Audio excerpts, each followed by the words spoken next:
Hey chums, welcome back to Homestuck Explained, and welcome, at last, to the Incipisphere.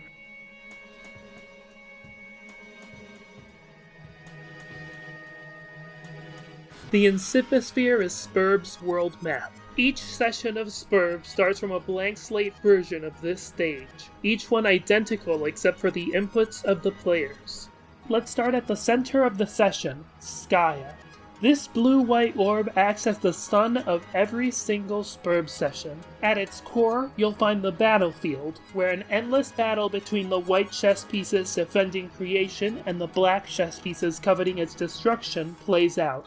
Skya is the centerpiece of Sburb in every sense. Described as a crucible of limitless creative potential, Skya is the seed that will, if the players are successful, bloom into a new universe. Skya can best be understood as a manifestation of the Gnostic pleroma, the source of all light in the form of knowledge. To understand why, let's take a peek at its closest neighbor, this small golden planet with a moon attached by a chain. This is Prospet, the Kingdom of Light. The name Prospet is derived from the word prosperity, and the white chess pieces that call it home are rich with the blessings of Skya's light. Occasionally, the moon on Prospet's chain will swing up into Skya's atmosphere, and the Prospetians can peer into the many clouds of Skya's skies. Skya has a measure of sentience, or at least awareness, and it can communicate that awareness by acting as a mirror of sorts. Skya's clouds show the Prospetians visions of the past, present, and future that are important to the session in some way. In this sense, Skya's clouds provide ideas, true information, knowledge. In other words, keeping in mind the Gnostic usage of the word light. And in each game, roughly half the players will find themselves able to wake up on Prospet whenever they go to sleep, provided their dream selves have woken up. Further from the embrace of Skya, at the middle of the inner ring of the Incipisphere, known as the medium, you'll find the player's individual planets placed at even points along Skya's perimeter, but not all at once. Initially, only the first player's planet will exist. Once the second player enters, their planet will suddenly exist too, so on and so forth until the session is complete. Planets follow a common name structure, the land of X and Y. These two variables will define the theme and layout of the planet, fleshing out its environment, enemies, and challenges. Past the planets is the border of the medium, the Veil. The Veil is a massive asteroid belt that will be launched towards Skya during the Reckoning. But before then, it serves a different function. The Veil acts as neutral territory between the kingdoms of light and dark, with gene labs where soldiers are produced for both sides, temples, and other mysterious facilities dotting the seed-like meteors.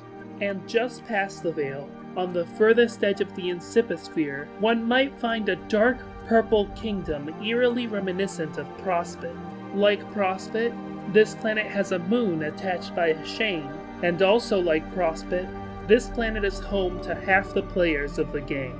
This is Durs, the Kingdom of Darkness. Durs is derived from the word dearth, reflective of how the Dursites are distant from and denied Skya's light. But its residents have a few tricks up their sleeves. Occasionally, Durs's moon will pass the very border of the Incipisphere, slipping into the endless darkness that lies beyond. And this infinite blackness is where our map of the game ends. Inside the endless void known as the furthest ring, reality itself breaks down until not even time and space have any meaning. This is the unnavigable nothing that separates all sessions and all universes. And it is nothing, but it is not empty. Like the Prospetians, the people of Durs have their own godlike force to commune with. Inside the reaches of the furthest ring lay the noble circles of the Horror Terrors, a pantheon of immortal, eldritch, incomprehensible beings that exert their influence on every session, advancing plans we can never hope to know. They're also known to glub up bubbles, where the dead can exist as ghosts in a sort of purgatorial afterlife. If a living player's dream self dies, that player's dreams will instead bring them here, where they can revisit memories and speak with other dreamers and the dead.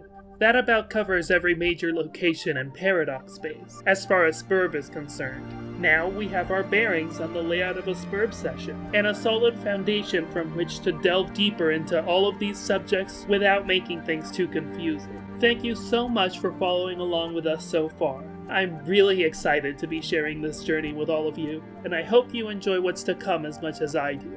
In the next few days, I'll open up Patreon voting for the next round of videos. Feel free to keep track on social media to know what the next video will be about, or join us if you want an active hand in helping us decide. You can also find me on the r/Hiveswap Reddit and Discord. See you again soon, everyone.